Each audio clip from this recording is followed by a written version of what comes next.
This is the Average Guy Network, and you have found Cyber Frontiers, show number 39, recorded on August 15th, 2017.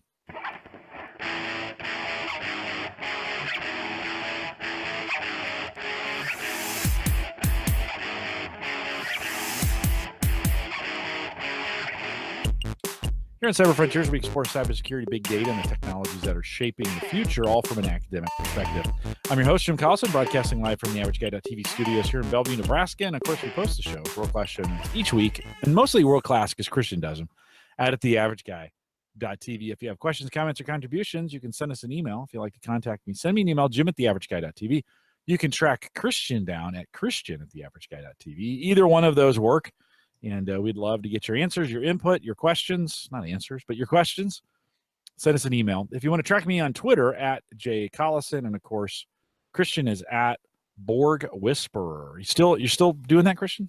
Still whispering Borgs, I guess. Yeah. Still whispering on Borgs. Maybe we'll talk a little bit about a Borg today. Yeah, I got out of ever since Jim and I went competitive with Twitter automation scripts. I just I don't have the same heart for it like I used to. But I'm killing you. I just want you to find me Christian at the Average Guy TV if it's urgent. Twitter takes me a little longer to wake up to. So I've got now I have 10,400 followers on Twitter. Take that, Christian Johnson. Human machine. And that's without a script, without a cheater script. Without a script. He has gained 3 times the population that I built with a script in 3 weeks. It's awesome. and it just took me like 3 years. Yeah, there we go. Yeah. They're awesome. Real people. Actually, I think about a third of them are fake. So Jim has authentic friends. I don't. So it's just a few. Just a few. Yeah, a reminder that the AverageGuy.tv, powered by Maple Grove Partners, get secure, reliable, high-speed hosting for people that you know and you trust. And, of course, Christian.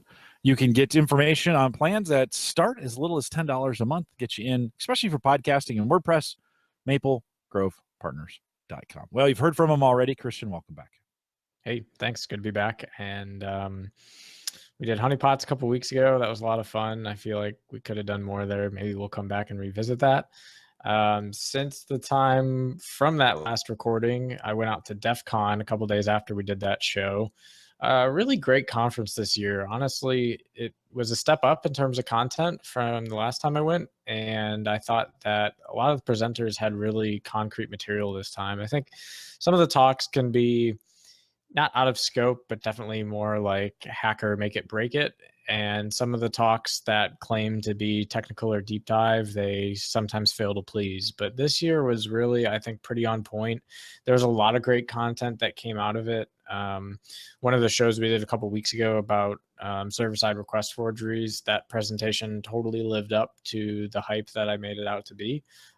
Probably went down as one of my top 3 presentations. He had a great audience. And a cool thing about DEFCON 2 that I guess I've never really mentioned on the show before is that the security conference that runs right before DEFCON, which is Black Hat, is essentially 80% of the same content that you get at DEFCON for like 10 times the price tag, right? So you go to DEFCON, you're paying $260 cash at the door, no registration, etc. Black Hat, you're paying like, I think it's, the last time I looked at it, I know it was like high 2,800s. It may be higher or lower than that now. I don't know, but you're paying thousands of dollars to get 80% of the same content, right? So that's a really cool feature of DEFCON, I think. And so when we talk about the metrics of how popular this year was, they had another earth-shattering record of 25,000 conference attendees. To put that in perspective, last year was another groundbreaker at 20,000, and that was their previous high. So they smashed their new high by 5,000 users. It was at Caesar's Palace this year, absolutely packed, 4 tracks. But I mean, 25,000 hackers descending on a city, it continues to get crazy. One of the things you noticed this year that I don't remember happening last year is that the cell towers could not handle 25,000 hackers in Vegas. It just couldn't. The entire day, you could be outside, no buildings obstructing your view, very strong signal, and internet pages just wouldn't load. Or if they did load, maybe it would be like 3 minutes later, you saw the Google News page pop up, right? So it was hilarious because once you started getting towards the end of the conference and people were flying out in the evenings and early in the morning, etc., all of a sudden it was like, wow, my cell phone works again. So everyone trying to stay off the Wi-Fi networks and use cell towers and so forth. Really pretty funny. But it was the first year I noticed a major city like that couldn't handle an influx of 25,000 people all stressing the infrastructure. So that was pretty cool too. Hey, Christian, do you think with that many people, the quality of the overall attender goes down a little bit? As you start getting more and more people, it starts to attract kind of the average guy. Not that that's bad, but do you feel like it's starting to draw kind of some of that? It used to be kind of There elite. definitely, yeah, there definitely could be that stigma. I think one data point to support that is the fact that like more companies will send people to this, which really like if you compare DEF CON to almost any other like conference based venue that a company would send you to, this is like way out in left field in terms of like very different culture, very different content explored and explained. Vendors don't have the emphasis like other security conferences do. So there's that element to it. But I still think a lot of the core things that make DEF CON seem to scale actually pretty well. So like the DEF CON villages and the packet capture village where people are showing passwords and everything from people stupidly filling out tax return forms while at DEF CON and having those get showed up in the network. I mean, all sorts of really hilarious stuff happens. So if anything, I think some hackers are really excited that there are noobs coming to the conference because it's just more attack surface for them to have a little bit of fun. But I think there is an element where it can degrade quality, especially when you talk about there's like some people go for the workshops, some go to network, some go for the villages, but a majority of the people I would say go for the talks. Like you want to go there and hear what the new latest and greatest, whatever that someone worked on or someone built or someone hacked together. And when you have 25,000 people spread across 4 tracks, like everyone has to go somewhere, right? So some will be at the villages, some will be, taking a lunch break, etc. But at the end of the day, let's even say 5,000 of those people are not there and 20,000 people are doing the talks, right? That means you have to fit 5,000 people per track, right? And this is an exaggeration. It's probably more around 3,000 to 4,000 per track. And these are for like the high volume ones, right? But we did these exercises in the room where people would have to kind of defragment the room and all shift over to the left as one presentation ended and the next one started to fit in all the huge waiting list that there was outside to get into that track. So it can degrade it from the perspective of a lot of people getting crammed in. If you're sitting far behind, you're looking at a screen and then it's like, are you really getting the presenter and the in-person experience? Or are you getting like the After Effect YouTube kind of experience? So I think that's one element for me that maybe concerns me a little. But the way I addressed that is I got to the tracks I really wanted to see early and I got really good seating, right? So if you make it a priority that it's like, of all these things going on this weekend, these are my top 3, and you just focus on getting in line early for it, getting a good spot, like you can make the most of the experience still. And honestly, even at the scale that it's at this point, $260 for the level of content that's available, I think is a pretty solid deal. So I'm okay with that. What do you think was the best of for you? There were a couple things that really kind of intrigued my interest. Again, one was SSRF. I'll just keep mentioning it because I think it's so awesome. This guy really just splayed out how all sorts of different programming libraries, Python, Ruby, Java, Perl, Node.js, PHP, curl library, wget, like things that developers take for granted as like gold standard. They all implement the RFC spec for how to parse a URL differently. So most people think that the URL is like maybe 1, 2, or at most 3 parts, but really a URL is 5 parts.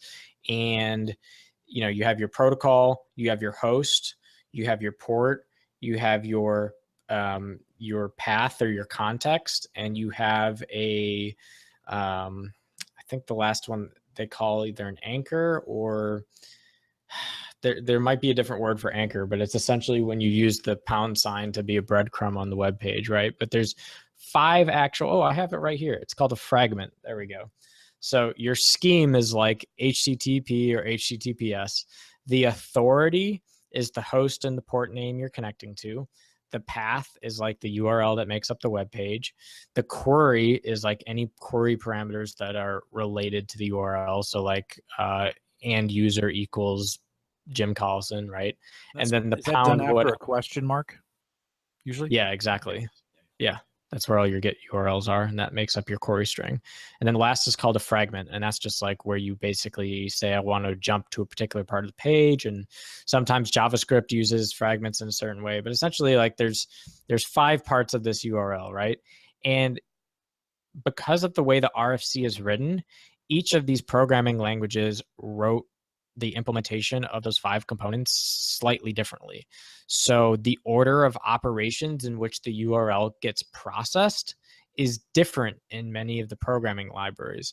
And you can take advantage of those processing. They're not glitches really, but you can take advantage of the order of operations in which certain libraries process the URL to basically make a really long, crazy URL that isn't right, isn't going to resolve, but properly gets resolved by this to the point where you can bypass checking for valid host names. You might be able to convince a site to take you somewhere that you're not supposed to be. But more importantly, this is used to expose internal services in the network. So say I find one of these URLs that I know I can manipulate, and I know the backend web server is going to interpret it in a certain way that I can leverage. I can maybe fool that server into serving up 127.0.0.1 instead of the actual website it's supposed to be running. I might be able to fool it into serving up a internal corporate web page instead of whatever external website it's providing to users, right? So it's really amazing how, like if we think about a lot of security focus when we talk about web-based security especially is around input sanitization, variable sanitization, like doing smart developer things, right? Most people would think that the URL is one of the most scrutinized variables to be parsed, sanitized, et cetera, in the actual like construction of the URL. I'm not talking about a developer that makes a dumb mistake with a get parameter. I'm talking about a library actually reading in a URL and making sense of what the URL is supposed to be doing from where I'm supposed to go and get content, right? You would think that is one of the like gold standards, right? And this guy basically blew it wide open and showed all the ways in which it's not. And I mean, some of the stuff he could do is really just brilliant. And so this gentleman won one of the recent, I think it was the 3rd annual GitLab bug bounty that he won. And it sounds cutesy when I'm talking about it, but some of the stuff that you can do with this is crazy. I mean, we're talking about protocol smuggling to the point where he was able to successfully do remote code execution and win the top prize for GitLab by doing something as quote unquote simple as URL manipulation, right? So the fact that something like that leads to remote code execution is something that I think very few people would ever kind of get in their head, right? So it was specifically for GitLab Enterprise, right? So if you go to github.com, that's like the commercial GitHub. GitHub Enterprise is essentially when you want to run your own GitHub in your company or your whatever, right?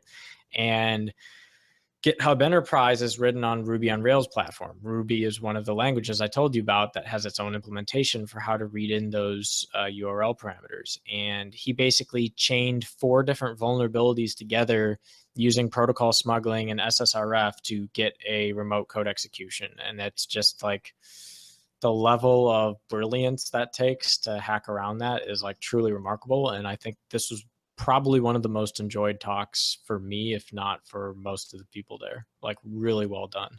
And I got one of the front seats on this one, so it was pretty exciting. Cool. Did you go with the boys? Did they show up this time? Yeah. Yeah, so the whole clan did come this time as well. So we, we've all kind of moved out our separate ways since being done at College Park, but we're still able to get together and all kind of fly out and meet up for the conference. So that was pretty awesome. And I think they enjoyed it as much as I did. It's kind of become a cultural right for us to go out and do that. So it was a good time. That's good. I think that's probably a trip you'll do, I don't know, another 6 or 7 times, and then things will start getting in the way, and families Something and like that. those kinds of Something things. like Those Oh, gosh, things. let's not think about Anything that. else? Yeah, don't think about it too long. Anything else, Christian? Eventually I want to do some more, probably in depth on some of the particular talks. This was just kind of a little bit of a summary of what actually happened, so that I didn't leave listeners wondering how that went. Short answer TLDR is it went awesome as expected. One of the interesting news outtakes that probably everyone will ask me now is around the big star at DEFCON, who he's a British cybersecurity researcher. His name is Marcus Hutchins. He is the guy that everyone thought was everyone had to talk to this guy when he was at DEF CON, because he was the guy who figured out the kill switch in the WannaCry ransomware by registering the domain name that he predicted based on analyzing the code, right, would shut down the ransomware globally. And so he was kind of hailed as this cybersecurity hero and this genius and et cetera, et cetera, et cetera.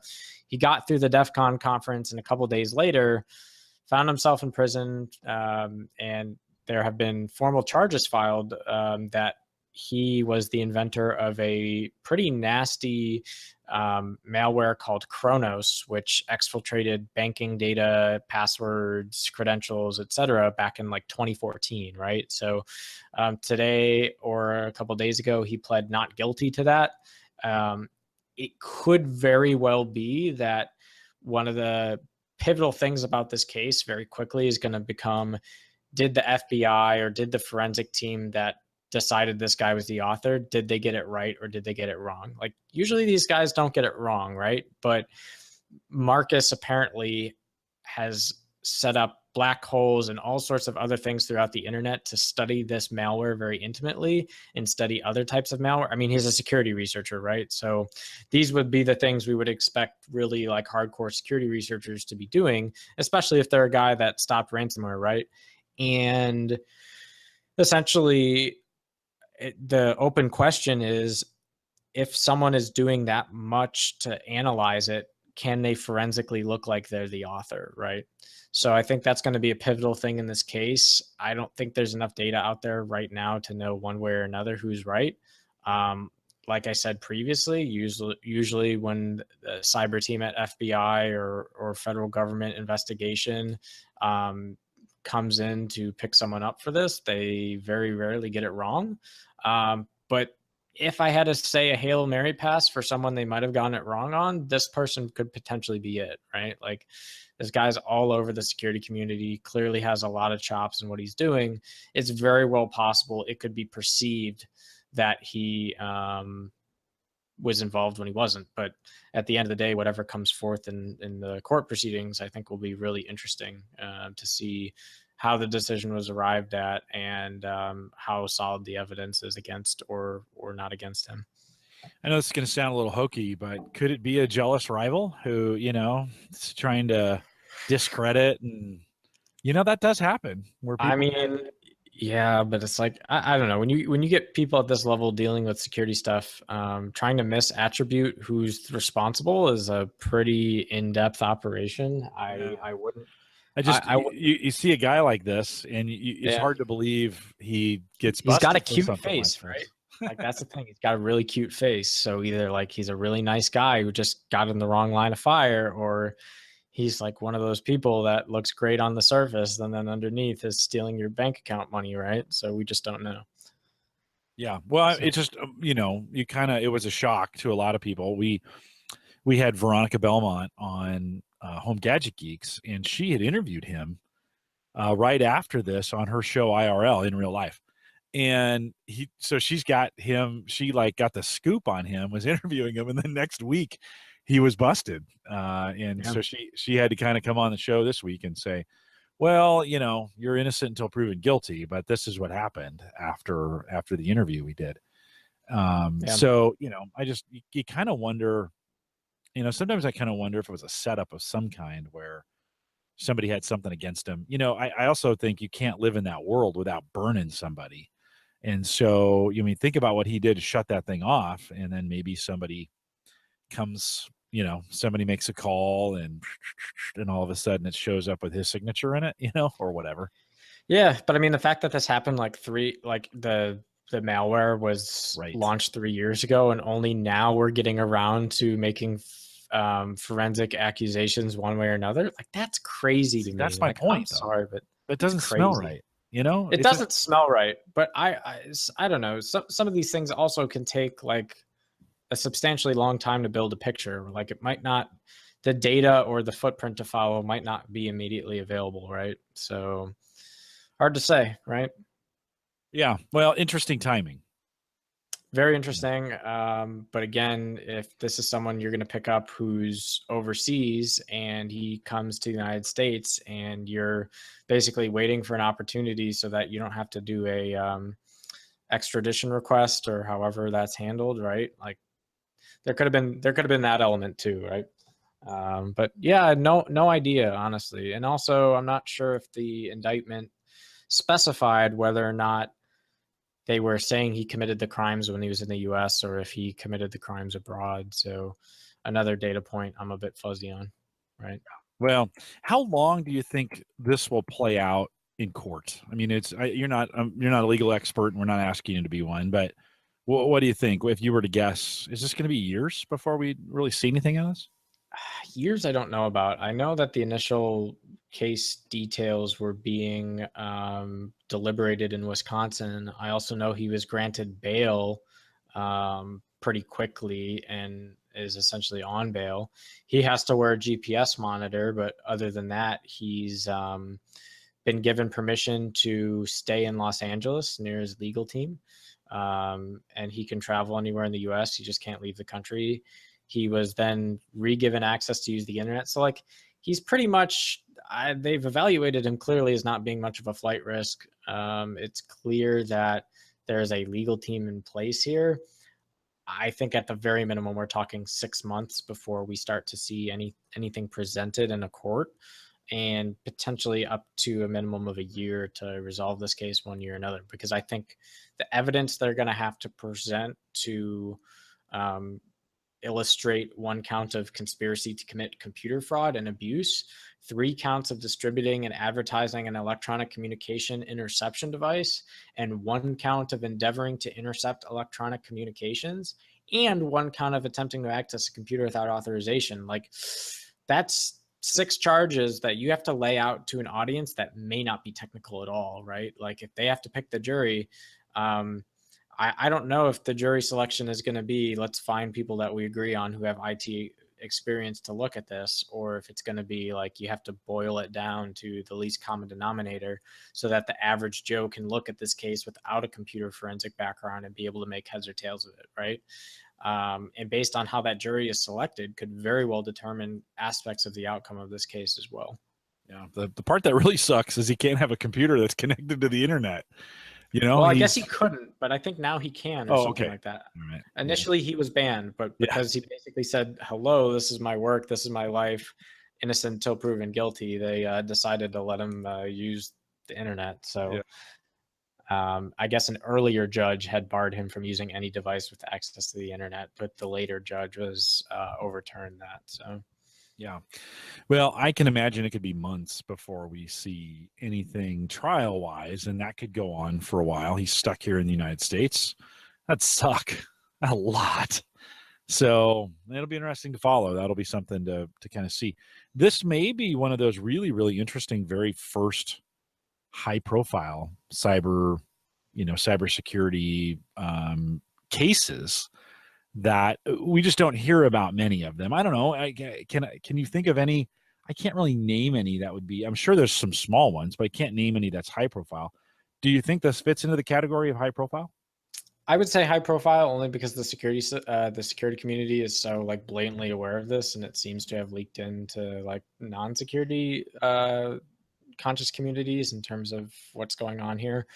I think one of the reasons why you don't see a lot of high profile cases like this is because so many of the major cyber crimes committed against the United States in terms of intellectual property loss, theft, banking, et cetera, this is happening at a global scale, right? Behind firewalls, behind a lot of random stuff. It's not very often that you can get a federal government to say they have enough evidence to even try and bring charges against someone, right? So a lot of times maybe the perpetrator is out of the country. We don't have any means to extradite them or to charge them. Maybe we have the evidence, but we don't have the means, or maybe we have the means, but we don't have the evidence. So this is one of those rare ones where it's high profile because this guy is working with some of the really high buzz software that's been an issue, right, globally, and also seems to have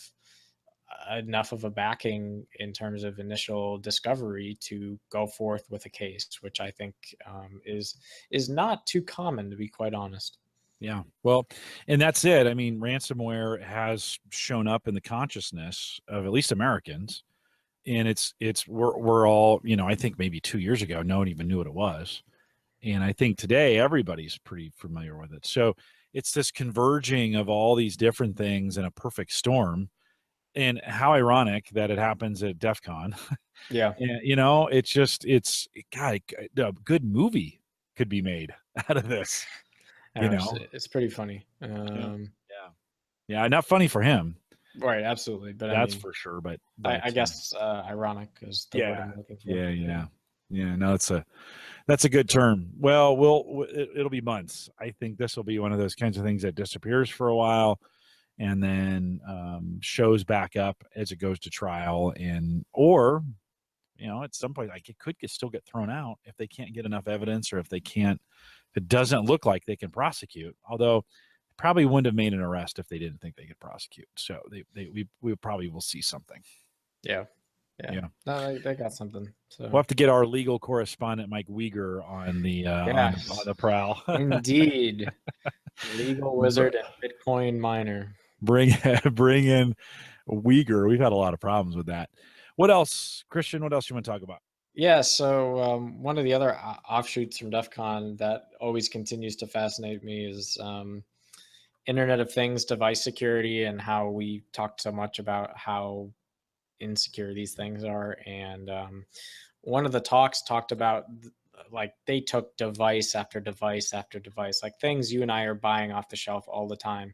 They tear them down, they get root access to them, they get into the breadboard, they bypass all the things to get root access. And then, like, obviously we have a phrase in the security community that's basically, physical access is the bane of all existence, meaning if you got physical access, like, that's the most privileged state you're ever going to have in to gain full access to a system, right? So it's cool that you can do it, but it doesn't really matter unless the outcome is finding a remote code execution, right? So they basically break into these firmwares with their own devices, and it's like the equivalent of jailrooting in a sense, right? Just so that you can study how the device is built, how the device does its data or does its model to the user, so that you can see, hey, are there any obvious vulnerabilities here that could lead to remote code execution, authentication bypass, et cetera, right? And, like, just one of the, I laugh at just how amazing the level of driving trucks through some of these devices are. I mean, one of the really popular Western Digital Ready NAS devices had 14 remote authentication bypasses and like 30 security holes. And, like, this is one firmware, right? So kind of crazy. We see a lot of devices like that. And so that was cool for me. A tangent that has nothing to do with this that I want to pivot to, just because I've been having a lot of fun with it lately, and I figure we can talk about something non-security or data related once in a blue moon. I won't do it often, but I got a hold of one of these 2008, 2009 white MacBooks, and these are really cool because this is when Apple was in the awkward turtle phase of some of this hardware. It was, several years after Apple went to Intel-based CPUs on their laptops, so it's an Intel-based chipset. It's also one of the first hardware platforms that was 64-bit. So this particular edition of the white MacBook had a Core 2 Duo processor in it, and I retrofitted it to have 4 gigabytes of memory, right? But it was one of the first 64-bit compatible MacBook architectures. And so when I got a hold of this thing and got ownership of it, it had Mac OS X 6 or 10.6.8, which I think is Snow Leopard, I want to say. And that's a pretty dated OS, right? We're talking dated to the point where they still actually included Microsoft Internet Explorer in the operating system image of Mac OS X, right? So the latest you could upgrade this bad boy was to 10.7.5. That was the last OS that Apple supported on this version of the hardware. It was a $20 upgrade, so I didn't do it because I didn't want to do it. And the latest version of Mac today is like 10.12. I think it's either Sierra. I think it's called Sierra. I think the one before it was El Capitan. Heck if I know. Their names are kind of bizarre to me. But so I want to do something cool with this, because honestly, a laptop that has 4 gigabytes of RAM and a dual core CPU that's 64-bit compatible is surprisingly more useful than people think. If you look at the Wi-Fi chips on these, they were wireless N. It supported 5G.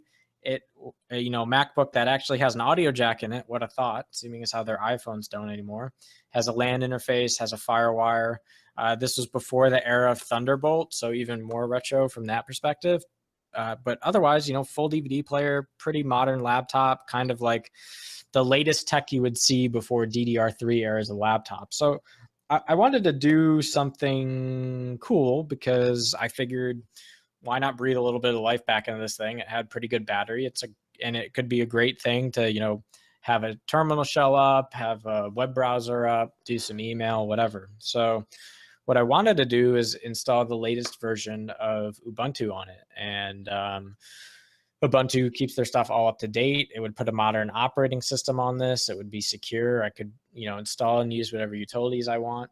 And one of the things I wanted was a 64-bit version of the operating system for Ubuntu 17.04, which is their latest desktop release, right?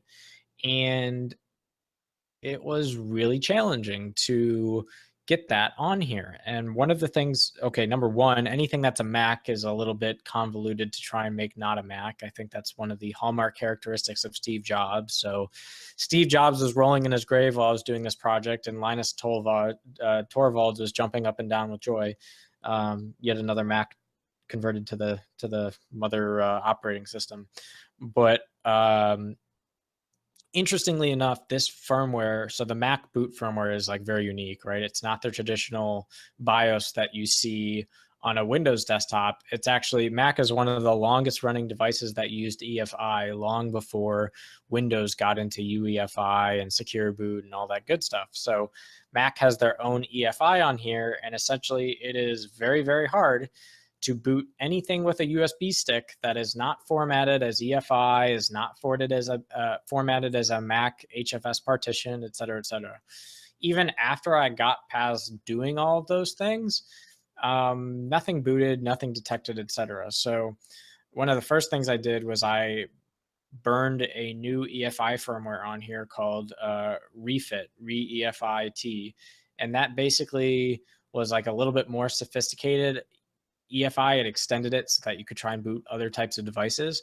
But it really did not help me at all. And so one of the problems that I kept having was that it refused to boot the 64-bit installation USB or even see the device as bootable. So one step was getting it to look bootable, which I was able to eventually do by getting Refit on here and playing around with a lot of different partition stuff. Eventually, when I got past that hurdle, though, it would try and boot the device and it would fail because it would say that it couldn't boot a 64-bit EFI. And like, this is really bizarre because this is one of the few devices that is a 64-bit architecture, but has a 32-bit EFI on the bootloader. So essentially, your computer is being booted up by software written in 32-bit.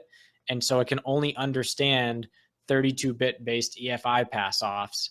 And so the challenge is, how do you boot a 64-bit operating system installer on a 32-bit EFI platform? And so I spent several hours with this and eventually was able to modify the Ubuntu installer CD to use a 32-bit EFI launcher to launch a 64-bit operating system installer, and was able to get the latest, greatest Ubuntu 17.04 on this thing. And then I went a step further and decided I'm really going to make Steve Jobs roll in his grave by skinning it to look exactly like a Mac operating system. So it's totally badass. It was one of my fun hack projects over the weekend. It gets several hours of battery life, does all the cool Linux things that you would want, looks like a MacBook, talks like a MacBook, thinks maybe like a MacBook. And it rolls. So I figured, this is one of in the spirit of DEFCON, which sometimes has nothing to do with cybersecurity because they're really looking to just show you that they can hack and take things apart and put it back together or make things reuseful. This is kind of one of those examples, breathing life into older hardware and doing some cool stuff with it. So honestly, I might actually name this laptop the Hack Top because it's got all the Linux tools on it. It looks like something it's not. You could easily put a lot of penetration testing or other security tools on here to analyze networks or do other stuff with it. So it's a great laptop for doing that type of stuff. And I thought it was pretty awesome that I could even get this far with this type of infrastructure. I mean, this laptop was given to me at a point where it wasn't booting up. So it took a while to figure out that it actually had a faulty RAM chip. It looked like maybe the screen was bad because the screen would like make a pop and then it just nothing. And apparently that was indicative of a bad RAM chip. So that's what made me go and put 4 gigs of old DDR2 RAM I had lying around and resurrect it. And lo and behold, it looks a lot like a Mac operating system and login screen that you would see. Did you use a skin for that, or did you just do it kind of Yeah, freestyle? so this is a Unity skin. So Ubuntu has a graphics engine called Unity, and so you can actually override the default kind of operating system skin with your own custom themes. So there's this website called Macbuntu that wrote and developed all the skins and icons to look exactly like Mac. So it's loading up here, but you can see just that login screen looked kind of exactly like what a Mac would. And so it's pretty cool. I mean, I don't have the Mac taskbar, some of the other things running right now, but I mean, you can see the common desktop bar. You can see the Mac launch bar at the top. The launch bar I have on the left is clearly the Ubuntu one, but I have a Mac version that I was running earlier. I've just been playing around with it for a bit. Runs latest versions of Firefox, all that stuff. Great. You can re-simulate the Spotlight tool on here that Mac has to do search. You can simulate the launch pad. So I pretty much have the whole thing looking and smelling exactly like a MacBook, without having to figure out how to make a later version of Mac work on here, which clearly wouldn't happen. So, And that's not going to run slow on you? It's a dual core? You said dual core, right? Yeah, dual core, 4 gigs of RAM. Honestly, the limitation is the speed of this hard drive. It's a slower spinner drive. If I were to put an SSD in here, it would be like lightning fast. So Ubuntu can run off. I mean, Ubuntu doesn't need anything overwhelming to be a well-performing operating system, right? So it really, yeah, if you're trying to do like intense computations or something like that, yeah, it's going to suck. But for running a web browser, an email, or having a couple terminals open or watching a YouTube video, like it'll work just fine. Yeah. I put Ubuntu on the Kangaroo, 2 gig of RAM, really crappy mobile processor in there. It struggles a little bit. Yeah. It'll heat that thing up pretty well. I tried to put pfSense. I had similar issues. Funny that we're talking about this. The EFI loader is super strong on this Kangaroo PC, and I had no trouble getting it from Windows to Ubuntu, and that worked out great. But getting it back to Windows was a little bit of a challenge. And then when I tried to do pfSense, I think I downloaded Rufus and used that to make, I downloaded the pfSense image, then use Rufus to burn it on I could not get it to recognize that drive that as an EFI. Right. It just kept finding Windows. Yep. Rufus is pretty popular for doing the EFI burns for Windows. I used a tool called etcher.io to get the EFI burn for the Ubuntu installation. But it was really tricky because even once I was able to quote unquote boot the 32-bit EFI version of this OS that I had installer that I had made, all it did was drop me into a grub shell. And then I had to manually figure out which partition to load. I had to find where the Linux kernel was. I had to find where the VM Linux and the intra-FS file system expansion was. I had to read the grub configuration file that was intended to be loaded so that I could get the Ubuntu installer to come up. So it was pretty challenging from that perspective. There are some guides out there that will eventually get you to a point where you can dual boot Linux and Mac. I had no interest in keeping the crusty operating system of old on there, so I just blew it away and it boots straight into Ubuntu. And surprisingly challenging, especially those devices were in an awkward growing phase because it was really when UFI and EFI started becoming popular, but it was just being transitioned. So these types of laptops in this era of hardware and operating systems, it was in that awkward transition state where some stuff worked and some stuff didn't. And you just kind of had to know that inside secret to get it to work. So it was fun playing with a device like that because there's all sorts of weird things you don't expect to be roadblockers that turn out to be painful roadblockers. But it was a good learning experiment. I had a lot of fun with it. Yeah, no, it is fun. Is there anything when we think of Ubuntu? So you got that on there. This is where I always go. Every 6 months I install a copy somewhere, and I mess with it for a day, and then I'm like, what? Besides development, it's for the average guy. Is there really any use besides? To make it your daily driver, to use it for email, right? Other things. Are there any good uses for it besides this? Your typical computing stuff? I have the same problem answering that question with any operating system now. I'm becoming so operating system agnostic that if you ask me that question for Mac or Windows, my answer looks something like this. For Mac, great graphics processing, great ability to do video editing, rendering, artsy kind of stuff, image processing, Photoshop, etc. Mac excels in that user experience. Outside of that, what can I do on a Mac that I can't do on Linux? I'm not sure. Then when we talk about Windows, what's the big thing about Windows? Well, it's the gaming operating system. They have the most supported games, the biggest gamer communities. They have Steam. They have all these different, game platforms. So Windows on the consumer side probably won't go away just because it has really great DirectX engines and the ability to do computer gaming. But after those two distinguishments, tell me, Jim, I honestly don't know. What are the things that trip your trigger for Windows or Mac that you can't do in Linux? Yeah, well, certainly from a podcasting standpoint, it's all just set up to run the camera, to handle the Adobe stuff that I do. Theoretically, I bet I could make it all work. It would be a little bit of a learning curve to get there. I don't know if there's C920 drivers. I'm sure there are, but does the same software come with it that allows me to manipulate the color, so to speak? That's important. I know I could run Audacity. So I probably, if I wanted to, I could probably switch everything over. It's just such a learning curve to get it done that you kind of start thinking, do I really want to spend that time? So it's never made sense, to your point, I think. It's never made sense to me to have another operating system just running because it's a whole other learning curve. And so I've put Ubuntu on several PCs over the last, 5 or 6 or 7 years. I just can't bring myself to learn it, and it's not that hard. I get it. It's not that hard, but when you're in the Windows environment or when you're in the Mac environment, you really want to learn another system. And so I end up, it's on there for 2 weeks, and I wipe it out and put something else on there because it's just more fun to, have an insider build that they're changing all the time. And that's useful at this point, something like that.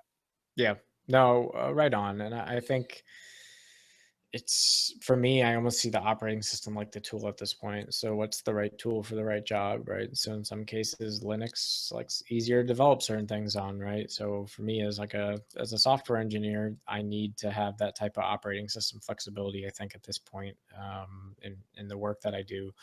Outside of that, I guess consider the security of the platforms that you're on, right? Like the security model of Windows 10 is very different from Mac, is very different from Linux. So consider the advantages or disadvantages that you might get on each platform from a security perspective. I think most of your average consumer is not going to care about that, to be completely honest, but it's something I care about, so that must count for something. Yeah. And you know, all these operating systems though can do the same core business functions that people care about. Your cell phone can do the same like your cell phone, Jim. Actually, are you on iPhone now? Yeah, iPhone 6. Yeah, you're on iPhone now, but like for 60% of the user community that uses Android, guess what? You're on a Linux operating system.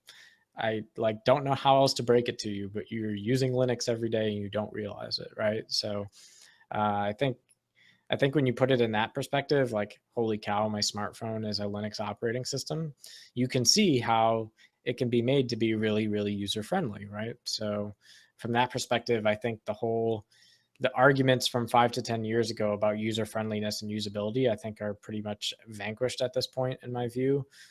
We have made really dumb versions of Linux that work just as beautifully fat and happy as Mac OS X or Windows, to the point where it's in like 50 to 60% of people's pockets every day. So yeah, well, um, and I put it on a PC and it does everything. I guess there's no tinkering, which is, it used to be, well, you yeah, have to make this work or that work, and you go to the store and you download what you need and you get the Office versions, and for the most part, you get done, and it's like setting up a Windows PC. You're like, well, okay, now I have to use it, right. But and most of these operating systems, like I remember like installing Windows XP and spending days trying to find the right drivers and the right software. And it's like, that's just not really any customer experience anymore, no matter what operating system you're on. Linux automatically finds all the drivers and runs. Mac does the same because they're selective about their hardware. The Windows Update library is so ginormous now. It has almost every device under the sun already in Windows Update. So when you're at that point of usability, like the things we used to fret about from a usability standpoint just really aren't a concern anymore. So having operating system diversity for the average guy, I don't think is necessarily a bad thing. I think there are certain operating systems for certain tasks that just get it done better than the other one. But well, and that I have that same thought, and I go, well, I'll put Ubuntu on this thing, and then it sits there for a couple weeks, and I'm like, this is really dumb. Like, what am I doing with this thing? I could be surfing, and some of it is I always end up putting it on a really crappy hardware, and it struggles, and then I say, well, this is crappy. Well, it'd probably be better if I put it on better hardware, Right. So, right. All right, what else? Anything else you want to cover in our time? Did we get I everything? think that's a wrap for this week. It's a little bit of a shorter show. We've kind of deviated off path for a bit, but we're gonna try and get some meaty content back in. It's been a quiet couple of weeks in terms of the security news for the most part, besides the points that we've covered. But I need to get back into creating some new original content, so to speak, that's not news driven, so that we can do some learning. Yeah. And potentially update our byline to say I'm no longer a student at the University of Maryland. I think I just realized we should probably. I think you have access to the site. You could probably go in there. Yeah, it sounds like a grep find all operation. So have to get in there and update your about page. Yep. Well, I'll be off. This is good timing. I am in Los Angeles next week at Podcast Movement. So excited to get kind of out of Omaha for the week, see my son down there in San Diego. We'll be in LA for most of the week next week, and no podcasts, no Home Gadget Geeks next week. Just taking the week off, and so Christian will schedule something for the Tuesday after. I think, yeah, that's still, we got a holiday coming up here too, and you and I are going to get together coming up on the holiday. So excited about that. It'll be great to see you and hang out with you on Labor Day. Yeah, very cool. Looking forward to it. All right. Well, with that, I'll remind everyone that, of course, the AverageGuy.tv, powered by Maple Grove Partners, secure, reliable, high-speed hosting. I say that all the time. And if you're interested in high-speed hosting, some super fast stuff. We have the need for speed. Optimized for podcasters, but anybody who's looking for a site is inexpensive as $10 a month. We'll get you there. For more information, visit maplegrovepartners.com, all one word. And of course, we would love to hear your questions, your comments, your contributions, your suggestions. If you got a topic you want Christian to cover, God knows I can't do it. Send us an email, jim@theaverageguy.tv. You can send it directly to Christian if you want, christian@theaverageguy.tv. Don't forget, find me on Twitter at Jay Collison and Christian at Borg Whisperer. I had to look that up again this week, Christian, as I was trying to track you down. But I got it, indeed. If you enjoyed this program, we ask that you share it. We'll thank those guys, Mike, Tony, Quasi, or a few more out there. Lofter was out there earlier, who came out and joined us live. And we do these on Tuesday nights, about 8 p.m. Central. Don't hold us to it. We just kind of whenever we get to it. And so about every other Tuesday night. If you want to join us, watch me on Twitter. With that, we'll say goodbye, everybody. Good night.